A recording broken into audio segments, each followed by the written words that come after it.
Yo, welcome back to another episode of the Feel Free Podcast. I'm your host, John Cerone. This week, we got Todd Rennebohm coming on to talk about mental health. He is the host of the Bunny Hugs and Mental Health Podcast. He's author of the children's book, Sometimes Daddy Cries, which is also available on Amazon. And he is a mental health advocate hailing from Canada, one of my good friends. So stick around for the episode. We're going to be talking about all things mental health, all the things that led him to be the super dope human that he is today. So you don't want to miss it. Episode coming up. A few announcements. I got a couple buddies from the band Toad, a Detroit area band, coming on to talk about the importance of hobbies, specifically music, and how that affects wellness as we get older. So they'll be coming on in the next couple weeks to be talking about that. Really excited about that. I also have my friend Angelica from the Revolutionized Mind podcast coming on next month. So you definitely don't want to miss that one. Stay tuned for any more updates that I'm going to be giving. Y'all have a good rest of your day and stay tuned for the episode. Yo, so I got my man Todd Rennebohm here, mental health advocate, host of the Bunny Hugs and Mental Health podcast, and author of Sometimes Daddy Cries, and I have my copy right here for everybody to see. Yes. So I got a man, does a lot of good work helping people heal and also helping people laugh. So really just honored to have my man on the podcast. How you doing, Todd? Good. Thank you for thinking I'm somewhat humorous. I try to be a smart ass. Well, I don't try to, actually. It just comes naturally, but I'm glad that you get a kick out of it. No, you got some good jokes in there, too. You take a lot of... I like the conversations you have with your guests, too, and you're able to throw a little comedy in there, too. So it's informative, and it's fun to be there. So, of course, we appreciate it. Oh, right on. Well, thanks, man. No problem. So I wanted to have you here today to obviously share a little bit about your story, what you're about, your message, and all that stuff, and kind of like what brought you to do what you're doing. So I know the first question you might have asked me when I was on your podcast was, were you a traditional 12-stepper? I was.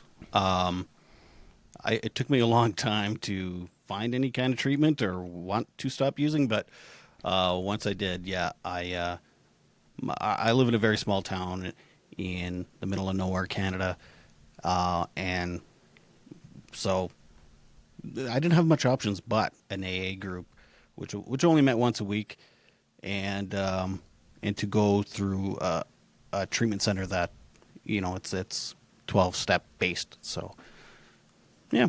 Right. Now, the really big question was, I wanted to ask, when did you start taking your mental health seriously, or what led you to start taking your mental health seriously? Well, I thought I was always taking it seriously. I remember I was like 18 years old, and I had some friends that were 5 or 6 years older than me, and he had depression. He was on medication and stuff.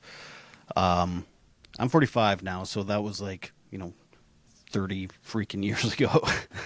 Not quite, but close to 30 years ago.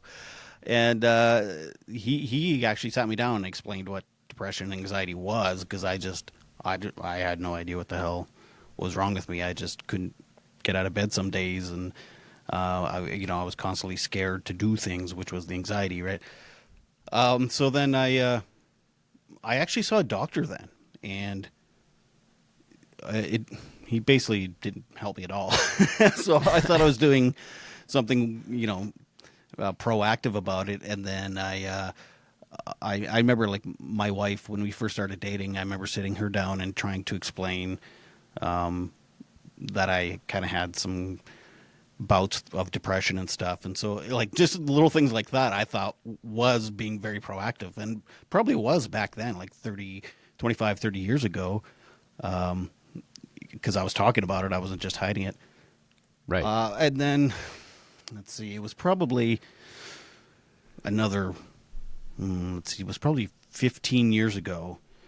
I first went and saw a doctor. Sorry, not first. I went and saw a doctor again. and that this time they did put me on medication and stuff, and so I took some time off work, and I thought, okay, this is what I do now. Like I didn't understand how to take care of my mental health really. That said, I was also drinking and smoking pot. Like they were both going out of style, and turns out neither are going out of style. But so anyway, so then I thought I was being proactive, and then I started seeing a counselor, and I was like, oh, I'm being real proactive.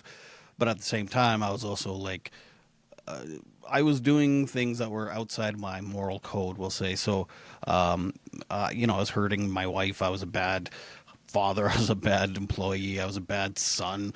Like I was a mess. And I thought I was doing all the right things because I'm taking medication and go to therapy. Again, I wasn't doing any of the work that the therapist was giving me. I was still smoking and drinking constantly, smoking pot and drinking all the time.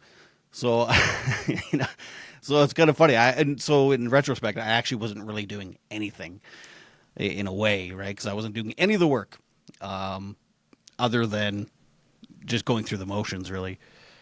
And then, shit came to a head, and I had a suicide attempt. And there was about a good year. I mean, I was like obsessed about death, and I was really low, and that's when I was really doing things outside my moral code. So then I thought, so then I went to the psych ward, and I was in there for a couple weeks. And I thought, okay, well, I'm obviously being proactive because I'm in the hospital now, which again is not being proactive. That's just a safe space for you to not hurt yourself. So I kept seeing a counselor and stuff, and but again, I just kept smoking weed. I kind of took a break from the drinking. So I mean, there was no, I was doing stuff that I thought was being proactive, right? And then it was like 6 years ago in November, and I was miserable, and I'd stopped all the partying. And at this point, it was just every night in my garage alone, drinking and smoking pot for hours on end, and playing my guitar and feeling sorry for myself. And so I was feeling really suicidal that night because I had tried to stop drinking before. I tried to stop smoking pot. I tried to be quote unquote normal and not be depressed. And I went into the house. I sat up on my computer. I wrote basically what was a suicide note, but it was actually the first draft of my kid's book. And I thought, this is it. Like I've fucked around with this enough. I'm gonna die. And I was so drunk and high, I don't actually remember this, but I actually, what ended up happening was I woke up my wife, and she ended up taking me to my local hospital here in my small town, and that was really the beginning of actually doing work now. So that was the last night I drank, was actually the night I wrote the first draft of my kid's book, was the night I stopped drinking. It took me about a week later to stop smoking pot because I was detoxing in the hospital, going out to the parking lot, smoking weed. And then my doctor was like, you know what? You're not allowed to go outside anymore. We know what you're doing. And I was like, oh, okay. Thought I was sneaky. Yeah.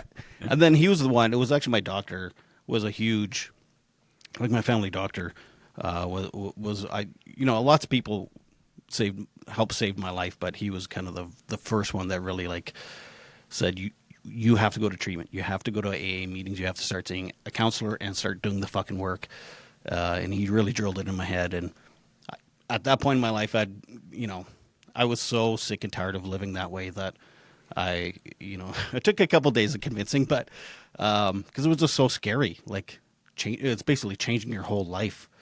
Like a new normal was freaking me out. But I did it, and so I'd say that was what got my life. Or that's really when I started being actually proactive with my mental health, was when I quit drinking. Right, and put in the work to actually do that. Mm-hmm.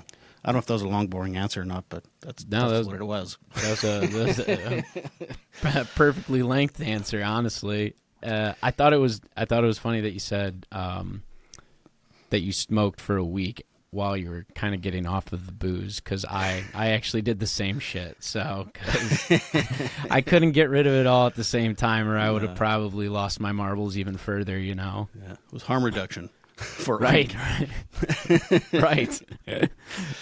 Yeah. So 6 years ago, you finally took the steps to start being proactive. Yeah. And you said that was the first draft for your children's book. So that was 6 years ago. How long did it take you to finish the children's book? Another 4 years. So 6 months ago, I was diagnosed with ADHD, and I was like, "Fuck, no kidding, eh?" I'm Canadian, by the way. You know, yeah. When I start a major project, it takes me a while. But it was also, you know, I kept coming back to it and changing the draft. Like the first draft was really just, it was really small, and it was like, it was still through the eyes of a kid watching his dad go through depression and stuff. And I say it was a suicide note, but it was, you know, it wasn't like, you know, I'm leaving this world. It was like, I think it was guilt, having my kids watch me through the years, just constantly fuck up and be a dipshit and whatever, and just not be present really, because I was always either hungover or high. So I kind of wrote this little, scribbled down this thing about a kid watching his dad go through depression and whatever. But yeah, so then it evolved, and then so I'd work on it. I'd leave it for like 6 months, and I'd come back, and then I started talking with an illustrator, and then I left it again and came back, and then COVID hit. And I thought, God damn it, I'm going to finish this project come hell or high water. So then I actually was able to finish it, and it's self-published. I sent it out to a couple places, and it's a little. Well, you've read the book. I've read the book. Yeah, it's age appropriate, but it's still, I think, scary for a child's book company to really want to. Of course, put their money into it. So, slightly controversial, maybe. I don't know. Because it talks about taking medication and going to the hospital and stuff like that. So, yeah. Sometimes I think having that conversation is necessary, though. And I mean, if it's not traditional, it doesn't mean it's not still useful. So, I agree. Yeah, it was just your message was just different from what the traditional books are to be sold by, Yeah, I don't think people give kids enough credit to understand stuff that, it was the one company where they were like, oh, it's not fluffy enough, and the illustrations are scary looking. I'm like, what the fuck are you talking about? Like, what do you want? Like a fluffy cloud talking about depression? Like, no. This like so it's realistic, but it's it straddles the line of it's not scary realistic, but it's also not fluffy either, so it kind of straddles the line of it's realistic but not scary. So I'm not proud of a lot of things I've done in my life, but I'm really proud of that book. I think it came out exactly how I wanted it. So I'm happy. Hell yeah, yeah, it's a good ass book. Yeah, I wouldn't change a thing about it. Yeah, honestly. Yeah, I read it, and then my girlfriend is also a special education teacher here in the Chicagoland area, so she loved the book too. Nice. It just does a great job, like having that conversation. Like you said, we don't give kids enough credit. Like they notice that stuff. They might not know how to put it in big people words, but they know those feelings. And I think you hit it on the head with that. It was a really great book. Appreciate that. Thanks. Yeah. And the surprising feedback I've gotten back, because it was meant for kids to like kind of relate and understand depression better, but a lot of mothers are buying the book because their husbands are going through this and they have kids, and so a lot of mothers are saying, it's also helping my husband to accept what's going on and to normalize it and stuff. And I was like, oh shit, when I was working on it, I never actually thought about that part, but so it's like, oh, cool, right on. Yeah, it all comes full circle, honestly. Yeah. So, yes. Do you still do the meetings, the traditional 12-step? Not since COVID. Okay. So I have more years sober not going to 12-step meetings than going to 12-step meetings. And I don't, as far, it doesn't, like, I don't push or promote the 12-step meetings.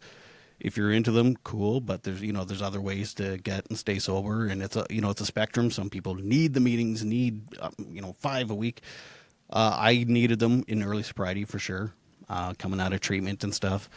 But I felt pretty comfortable in my sobriety, and I do right now still, and I do other things to stay on top of it. I talk with other addicts all the time. I even worked at the treatment center for a couple of years that I went to.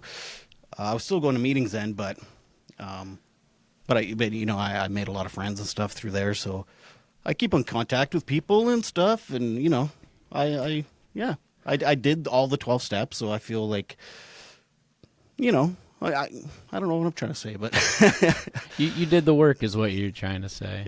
Yeah, yeah. But I mean, I'm also doing the maintenance stuff too, I think, or at least I try to. Yeah, but you found your own formula for it after that.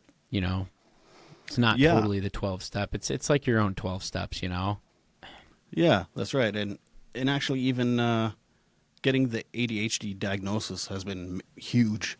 I'm now on proper meds, and I'm doing like the proper treatment, because some of the counseling I was doing and I wasn't doing the work was because it wouldn't register with my brain, or I couldn't do, like, here, take these worksheets home and work on these worksheets. I don't do paperwork. Like, that's not how my brain works. I'm not going to go home and do homework and feel better, right? No. So now it's like, when I talk to an ADHD coach or someone, then it's through that ADHD perspective, and so I'm feeling, and so that actually helps with like cravings and all types of things. Like my depression, anxiety, and addiction were all under the ADHD umbrella. So I'm no longer treating symptoms, but I'm actually treating the cause of all these things now, it feels like. So that's that's been a big help. Yeah. Yeah. The one thing the one thing you mentioned was the treatment center that you had started kind of working at and speaking for. How did that come about, and was that like in your early sobriety as well? Yeah. The treatment center was actually in my small town, like, and then all the other clients that I was in there with, like, no one's from my town that's in there. So it's like like the staff are like childhood friends, parents, and stuff like this, right? So it was kind of weird. Like literally the town I live in is like less than 2,000 people, so like everyone knows everybody or related to everybody. So it was kind of weird. Yeah, it was kind of weird being in this treatment center where it's like I know all the staff because I just know them. They're neighbors and friends and stuff. So anyway, after I left, they always encourage you to come and do return visits. Whether you've relapsed or not, come and talk to the new clients and let them know what it's like outside of treatment and and stuff like that. So I was going probably once a month back there to talk to people. And after a year sober, there was a new director there, and the director was she was doing her what's it called when a student sits in with a counselor? Practicum. She was doing her practicum. So she was a student when I was a client there, and she really liked me for whatever reason, or liked my story or whatever. So she asked me to start coming once a month and actually speak to all the clients, not just sit in with group and stuff. So yeah, I'd do that once a month for about a year. And then she approached me and said, you know what, I want you on staff now. So I was like, okay, yeah, fuck, giddy up. It didn't. I had to take a big pay cut from what I was doing, but it didn't matter to me. Like, it was like, it took me a little while to decide. I shouldn't say it didn't matter. It did at first, but it was worth it. So yeah, I worked there for, I think it was about a year and a half before COVID hit, and it closed down, and there was also a fire, and so They're no longer here. They're the place burnt down. They reopened, but it's like an hour and a half away. So I never did go back. But yeah, and it was amazing, man. Like working there was fucking amazing. I loved it. I absolutely loved the clients. I loved all of it. It was just so cool. Would you ever consider like picking up a job like that again if it came around? Well, I think I love podcasting better. Hey. So. There you go. It would be great, but I don't. Man, okay. So here's my life story. I don't think I had a job for longer than 2 years. The same job, right? So I bounced around from job to job to job to job, right? And it's partly because of, I think, my ADHD. So it was like, hey, this job is cool and novelty wears off, and it's like, oh, now it's starting to be kind of boring and a little more challenging than I was hoping. So like, boop, I dip out. So to actually go to school for like 3 or 4 years to have a job that I'd probably quit after a year, I was like, nah, I don't think it's financially good. But so no, I don't think I'd ever do that. So yeah, my hopes is to make enough money eventually on the podcast that I can do that full time and whatever. But that's every podcaster's dream, right? So, that is the dream for sure. Yeah, we'll see. I just actually just came up to 100 episodes. There's only 95 released right now, but I have over 100 recorded now. So I was like, it was a big milestone, and I'm like, ooh, yeah, that's tight. Hell yeah. Yeah. Nice. Yeah, I want to talk a little bit about the podcast too. Now, obviously, you came out with the children's book, and aside from, speaking at the treatment center, mm-hmm. you also obviously like speak at events now too. You do public speaking, and whether that's on like panels, over the internet or in person as well. Mm-hmm. So when did you decide to do the podcast? That was also during COVID. And I'd finished the book. I was like, well, okay, did that. So then I was like, okay, well, now what do I do? And I'd done enough speaking and enough, I was on other people's podcasts and whatever. I'd done enough that I was like, I was tired of, I wasn't tired of it, but I wanted to hear other people's stories, because people are always contacting me anyway, like, about their stories. And I was like, well, for God's sake, like, I know enough people that would have good, stories. And I used to play in bands and stuff, so I had the gear. I had the time because of COVID. So I was like, it's about time. I'd been thinking about doing it for a while, so I was like, fuck it, I'm going to do it. And I thought, maybe I'll just do like 5 to 10 episodes. And I was going to do it all just kind of local people. So it was just going to be, I live in the province of Saskatchewan. So I thought, I'll make it a very Saskatchewan-based mental health podcast. And the first 10 episodes were kind of like that.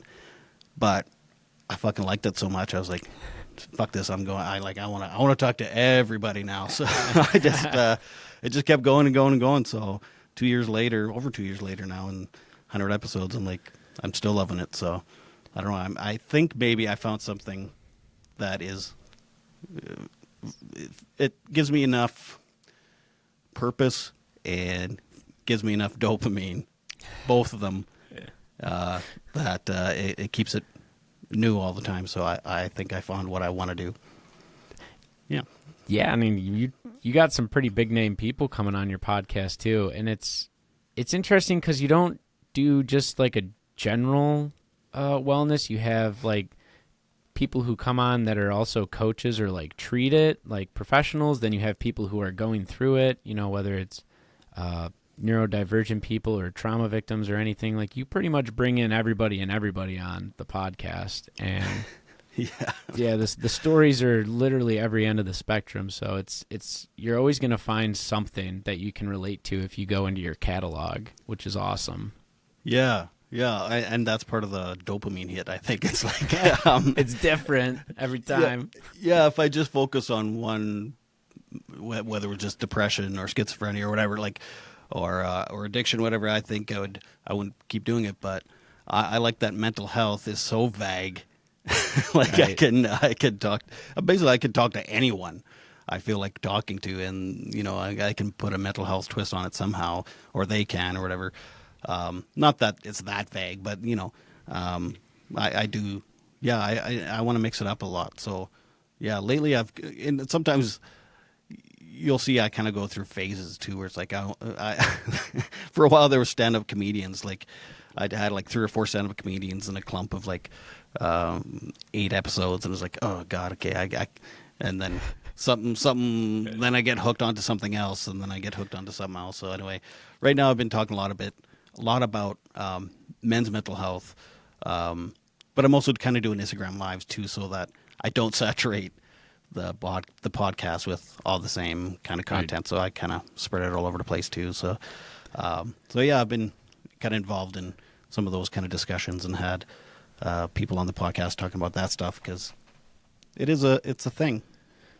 Yeah, it is Mental Health Awareness Month, and the conversation about men's mental health is very important. We don't really need to get into statistics on how I think it struggles across the globe, Mm-hmm. Do you think that we're getting better as men with being more vulnerable with our, I'd say, our shame, failure, and shortcomings? Because I feel like that's the only way that we're ever going to grow and heal, is coming to terms with it. I do. I think, okay, so I'm Generation X. What's next? Millennials? I think millennials and whatever's younger than millennials, I think they're getting a lot better with not just talking, but also just being able to understand what they're feeling. I was raised by boomers, which is whatever. It's fine. But,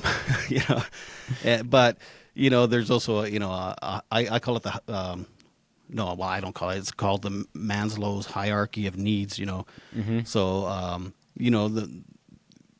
my parents and their parents were like worried about world wars and things like that. So, mental health was low on the hierarchy of needs. And now it's like, even if you're poor, you're still, you have shelter, you have food and stuff. So we don't have to worry about that. So then things like mental health do bump up a little more on the hierarchy of needs. So I think right now the generations are in a bit of a transition spot. So people my age, I'm 45. So people my age, from 45 to like 65, you're hearing all these male celebrities that are taking their own lives and stuff like this. And I think it is because I think part of it is they were never taught how to express their emotions, either appropriately or even how to identify their emotions, which I think a lot of men don't know that they're depressed or have anxiety or whatever, and it comes out as anger or binge drinking or whatever,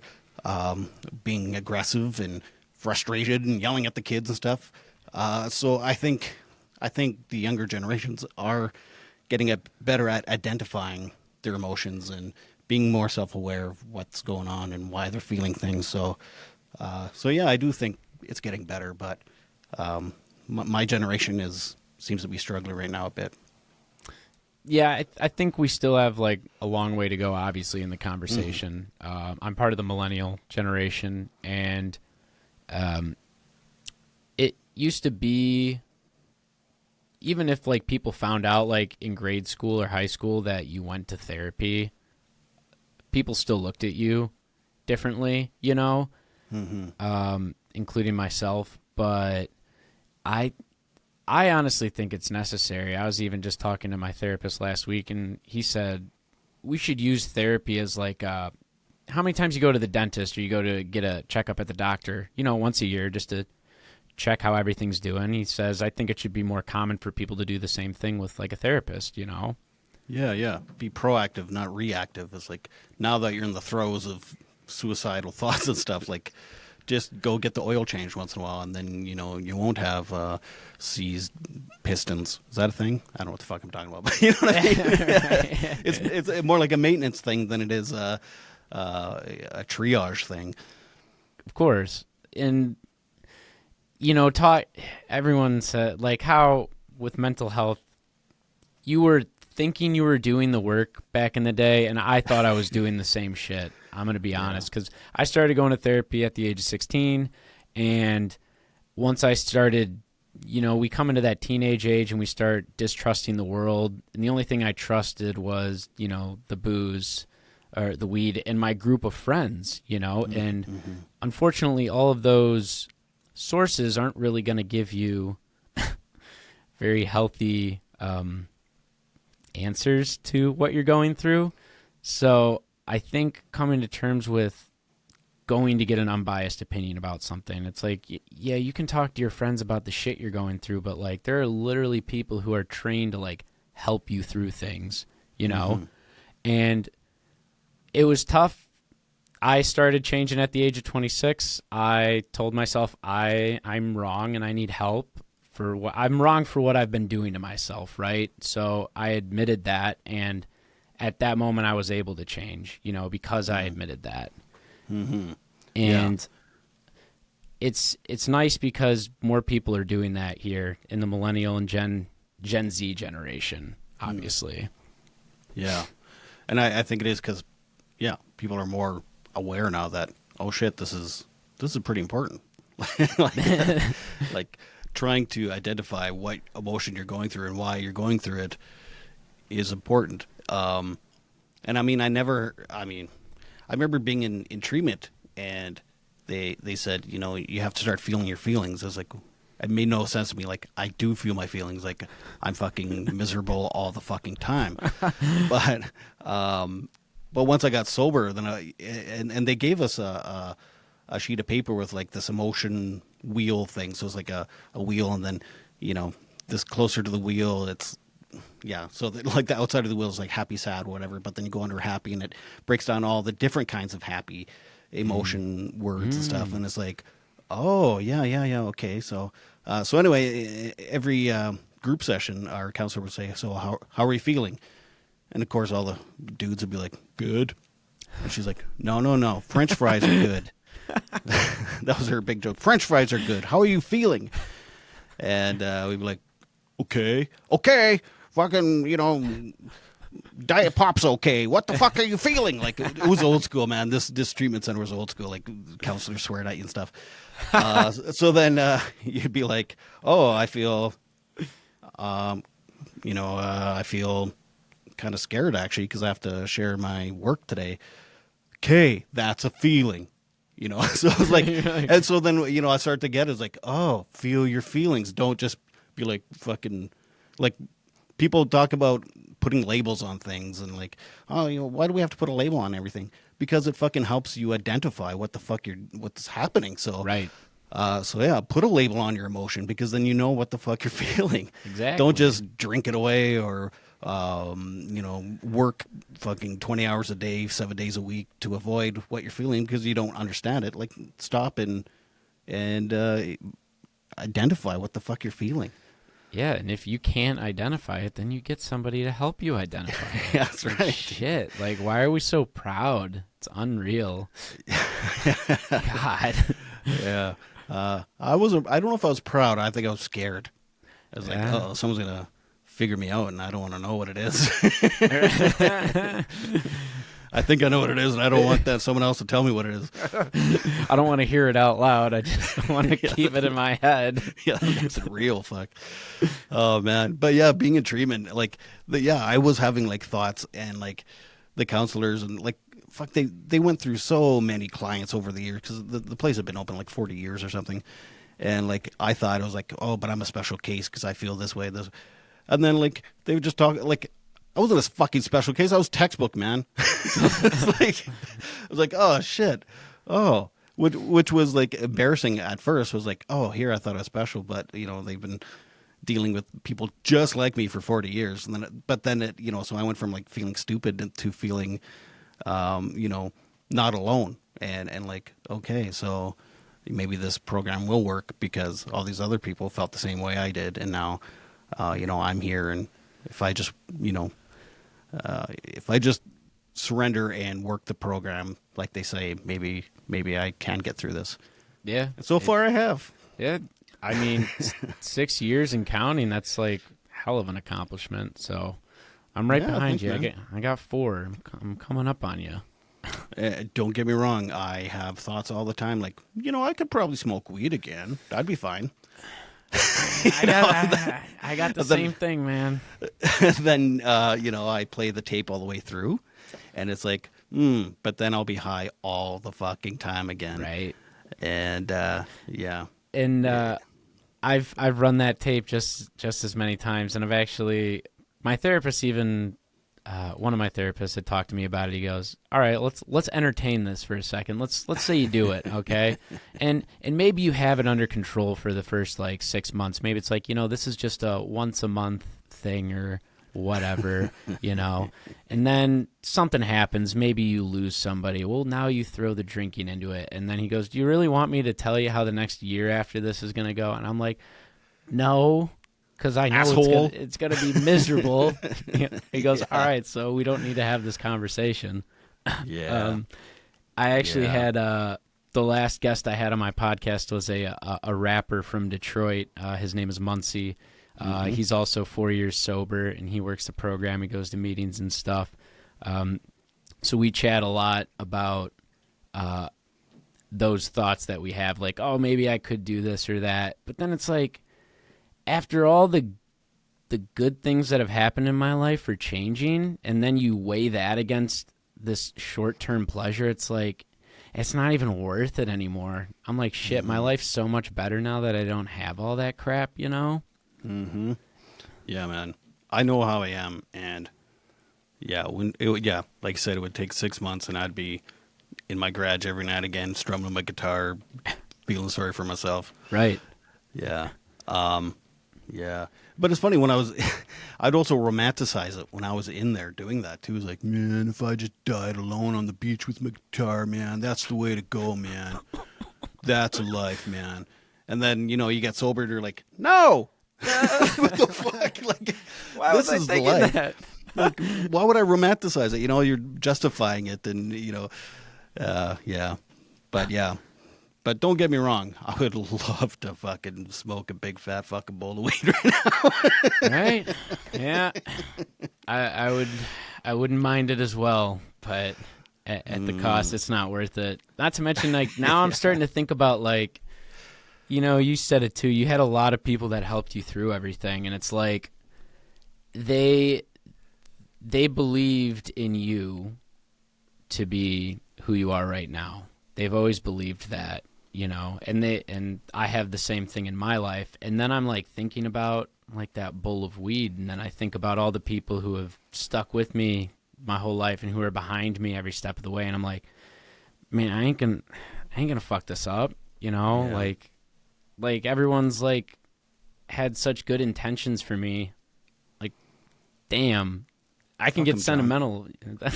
Fuck 'em. Fuck them. No, I'm kidding. Fuck them. Do it. They won't know the first few times I do it. Right. And then you start thinking that shit too. It's just it's pointless. Yeah, man. Oh, I know. I know. Yeah. I'm very, very confident I won't, do anything like that again. But then I do have like real serious thoughts, like, well, if my wife dies early or something. Yeah, you could always have like those catastrophic things, and it's like, but then you're like literally thinking, I'm like, man, this tangent is probably not going to happen, and I'm just like entertaining nothing right now. Who am I kidding? I'm going to die first anyway. I mean, my old heart from all the speed is, it's probably a little shaky right now, I'll be honest. Yeah, that's right. Oh, man. I had a rough week, actually. I was like, I kind of told you before we started recording that, with my day job and stuff, I was like getting a little overwhelmed this last couple of weeks. And then Friday, I was actually thinking, so I went to a quick trip to Vegas with my wife, and I don't smoke.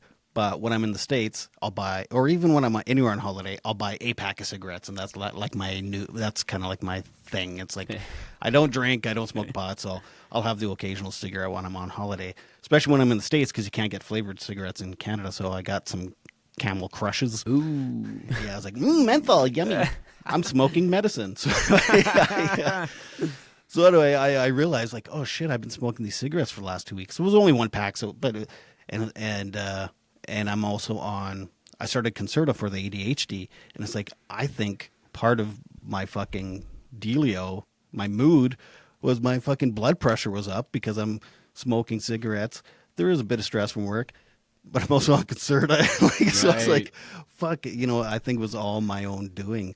So yeah, I have to be, I have to be aware of what I'm doing and what changed, what changed in my daily program as to why, if my mood, what the fuck am I trying to say? But if I'm having an off week, it's like, okay, what's different in my life right now? It's like, oh yeah, I'm smoking cigarettes. Fucking idiot. Yeah, you have the ability to identify that too. And then I know you drink coffee though, right? Oh. Okay, so ever. coffee, Concerta, and cigarettes. let's figure this out now. But the weed will counteract it, right? So that'll slow me down. Then I'll be okay. Yeah, I actually got a couple months off of the old tobacco right now too, because that's like you said, you don't drink or smoke anymore, but sometimes you'll have a cigarette. I get in these habits where I smoke cigars, but yeah, I love tobacco, so I'm trying to not love tobacco so much, and we're working on it, but I think I got like 2 months now without it, so trying to get my lungs back up to par, just for doing cardio and stuff like that. So yeah, boring ass stuff. So right now we have a shit ton of forest fires here in Canada. Shit.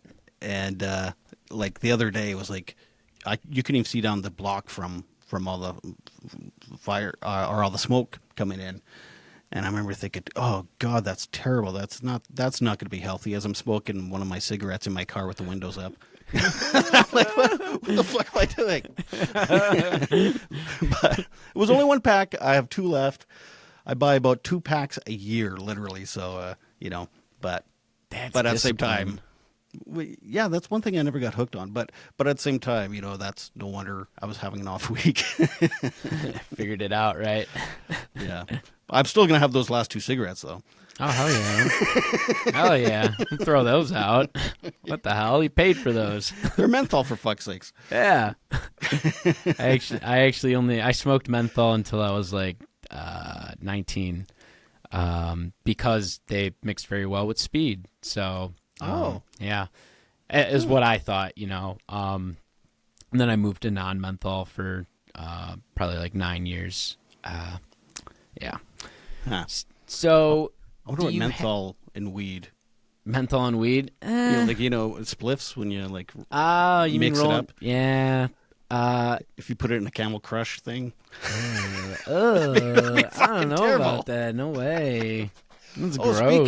Speaking of Vegas, so yeah, because weed is legal everywhere. Oh yeah. I was getting fucking wafts of weed in my face in Vegas, and was like, oh yeah, to the point that I was like getting nauseous a couple times because I was like, holy fuck. And it's then, everywhere. Yeah, and then a couple other times it was also like my mouth watering, and I'm like, oh, honey, squeezing her hand a little, ooh. She's like, no, you're not doing any. I'm like, I know, but let me just enjoy that. Let me just smell it. Yeah. Yeah, you can literally get it all over the place when you're in Vegas. Yeah, well, Canada too. It's legal everywhere in Canada now. Oh shit, yeah. But you don't smell it in the street like you do Vegas because it's like crowded streets and stuff. But yeah, it's just a free for all in Vegas, though. It's just wild. Yeah, debauchery abound. It is debauchery. Yeah, we were just there in August, so yeah, debauchery. Did that bother you? The smell of weed everywhere? I don't really have. I don't have a problem with weed. So, like when I say I don't have a problem with it, like at the age of 18, I started smoking it every day, like as like a cherry on top to a cocktail of whatever I was doing. It just perfect. It just went with everything perfectly. Sure, it does, buddy. All the different things. Yeah, it does. And I didn't mind quitting that one and staying away from that one because I've said it a lot of times, but when I smoked weed, I didn't want to work out. I didn't want to work out. I wanted to play a lot of video games, and I wanted to eat a lot of burritos, right? And that's what happened when I would smoke weed. And The trifecta. the trifecta. I mean, you know, it was a good feeling when I was doing it, but when I quit it, I didn't have a problem like staying off of it. I'm like, I'm just gonna I feel so lazy when I do it. Like I would literally just like sit there and like listen to music and like I said, play video games all day. You know, I couldn't get shit done. And when I'm around my friends when they smoke it too, like it bothers me. You know, like if I'm in an enclosed space, you know, when people are like hotboxing an apartment, I'm like, yeah, this is pretty fucking brutal, honestly.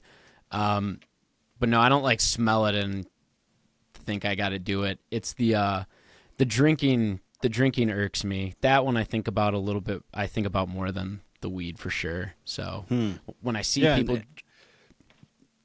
when I see people drinking, or I'm like out at a bar, or like even at a wedding, or like different occasions with a lot of booze and people getting drunk, or concerts, then I'm like, I feel a little uneasy. You know, I'm like, ugh. It did at first for me, but honestly, I don't miss the drinking. It's the weed I miss. It's the weed, yeah. Yeah, man, just fucking get all goofy eyed, zoned out. Yeah, stare at something for like an hour and go, wait, where the fuck am I? Oh yeah, cool. But Nice. the thing is, like, I was doing it so often and so much. It's like, you know, you're chasing that dragon again. It's like, I could not get high. Like, I smoked all the fucking time, and I couldn't get to where I wanted to get for like the last year and a half of doing it. Just tolerance was too high. Yeah, man, it was fucking unreal. And some old lady from town here like gave me a edible cookie once, and she's like, "This will really get you going." So I ate it, and like the next day she's like, "How was it?" I was like, "Fucking didn't." It tasted like a cookie. I was like, "It didn't do a fucking thing." And she's like, "You're unbelievable." It was like blew Should have knocked a horse out. Yeah, I was like, "Fuck!" I didn't feel a goddamn thing. But anyway, yeah. Not that I'm bragging how much I could handle. Yeah. It was annoying, to be honest with you. It's expensive is more like it. Oh fuck yeah. Man, I was working. Basically, all my money just went to weed and booze. Oh, of course. Yeah. Yeah, that's all that mattered back then, though, was I got to work this job so I can get those two things. That's it, you know? Yeah, and I was convinced that the weed was good for me, because you always hear, like, oh, it's Right. It helps with anxiety and all this stuff. And it was like, yeah, maybe it helped in a panic or attack or two, but why am I getting anxiety every hour and a half? While I'm high. Yeah, it's like, oh, right, it's causing the anxiety because I'm jonesing, you know. It's like, fuck, I'm such an idiot. But, Well, we learned from it, though, you know. We did. Yeah, I did. Yeah, and getting sober, like, I mean, I was going through so much depression and shit. God, and I would lay in bed for like days and shit. Once I got sober, it was like I have yet to spend a day in bed. And I think the weed was causing a lot of the anxiety, and the booze is causing a lot of the depression, I think. Right. But then, you know, I kept having anxiety. It started coming back, and then COVID hit, and like I was fucking getting unbelievable anxiety again. And then that's kind of when I started looking into ADHD and stuff. And it's like, you know, I think I was prone.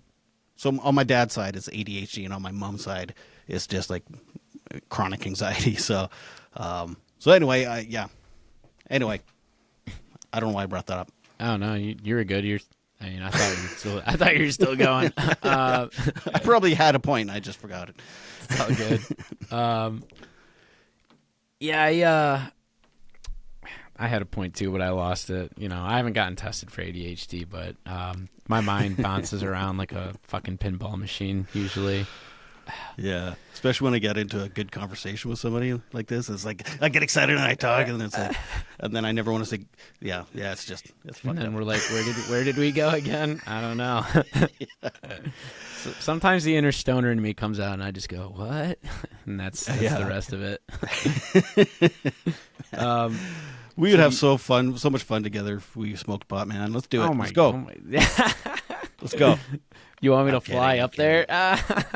No, we'll just sit here. We'll hang out. We'll just sit here on our podcast, our mental health podcast, and do everything we're telling people not to do. People are going to be mad at me just for saying, come on, let's get high right now. Right. No, Yeah, no, whatever. I'm kidding, everyone. Eh, I'm not going to get high. No, we're still sober and kicking ass. So Yeah. I abuse my Concerta, but that's it. I'm kidding. I'm kidding. I don't.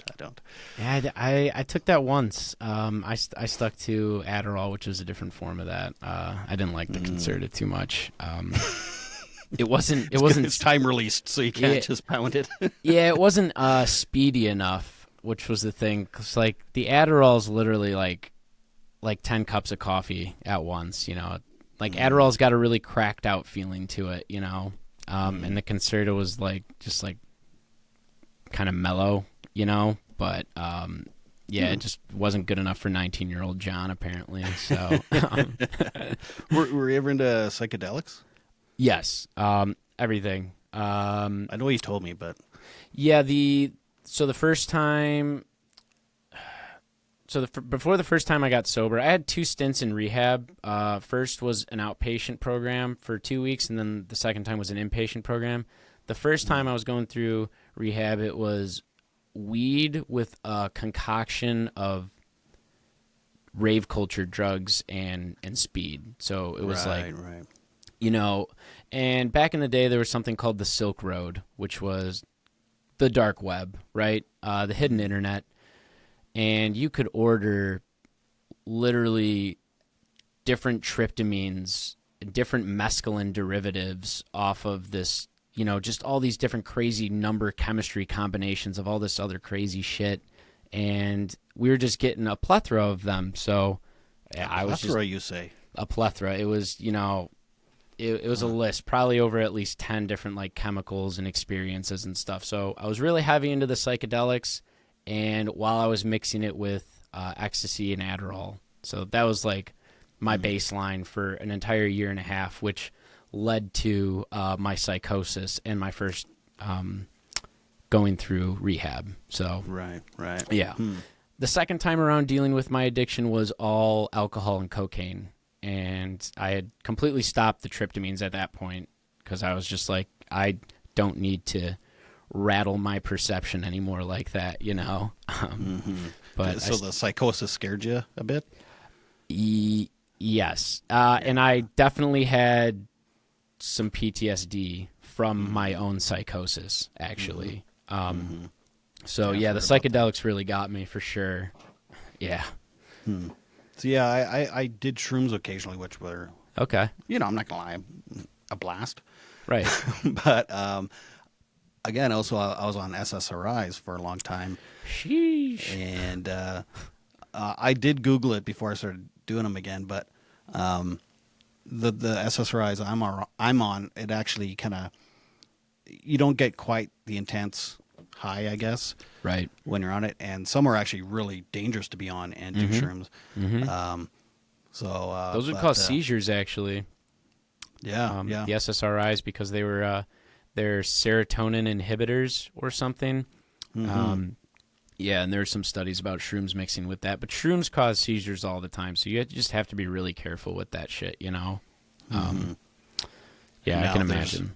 And now I get ads all the time about microdosing them and stuff. It's like, oh, like, damn. What, like, why wasn't this shit all legal when I was fucking doing it? Right. Now you can just order it. I can just walk down the street into a fucking weed shop and... Right. Good Lord. I was a criminal before. Now you're just a daily consumer. It's crazy, too. I mean, they started actually doing a lot of studies, like, for all the same drugs that I was doing in controlled environments with professionals in microdosing. There's been actually a bunch of studies about MDMA and psilocybin. Ketamine. Yeah, and ketamine, too, and doing treatments like that for people who have PTSD, depression, anxiety, and stuff like that. So the studies are there if it's done correctly, you know. I just didn't do it correctly, and I got the opposite effect. So, you know. Same with Concerta. I mean, when taken properly, it helps you. Absolutely. When pounding a bottle of Adderall a day, it's not helping you. No, you're gonna spaz out, Yeah, yeah, yeah. There was no such thing as moderation. No, no. It was funny on the last episode too. Somebody said moderation. I think it was me or Muncie, and I was just like, I hate that word, or I hate when, like, before I was getting sober, when I'm still like all mopey John, and people are just like, oh, you just gotta moderate it, and I'm like, I fucking hate that shit, like that's it's not in my vocabulary, And No. and then Muncie says, I do nothing in moderation, and it's true. Like even Exactly. even our creativity, it's like it's all or nothing at that point, Sounds like ADHD to me, man. Yeah, I'm not diagnosing you, but I'm just saying. I've had different therapists say I have different symptoms Traits? of it. Yeah, traits, let's say. The medical industry over here is crazy, and getting tested for something like that with really bad insurance is gonna burn a hole in my pocket for now.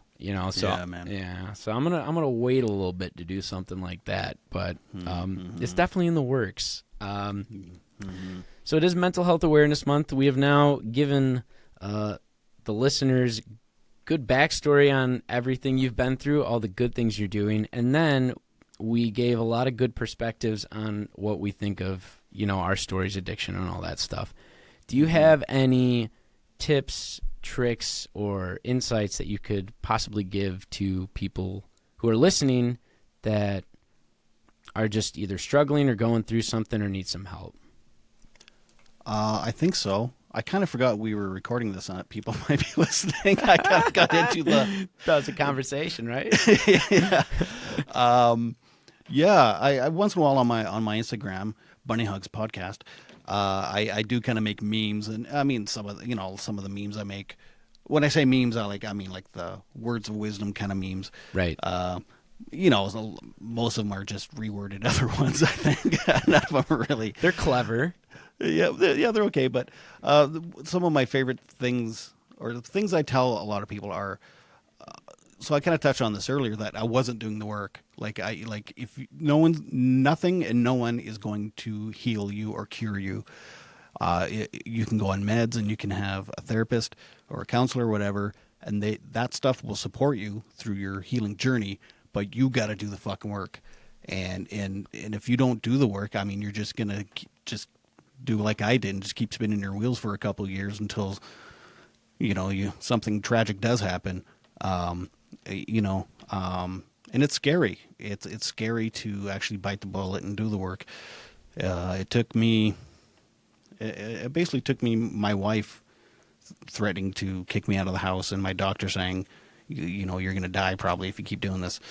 And so what I'm trying to say is that it's easier said than done. So, I mean, you got to do the work. What's another one I wrote the other day? Oh boy. My meds are wearing off now. Yeah, I think that's it. Yeah, I'll just use that one. Yeah, you got to do the work, man. And like I said, it is hard and it is scary. It's easier said than done.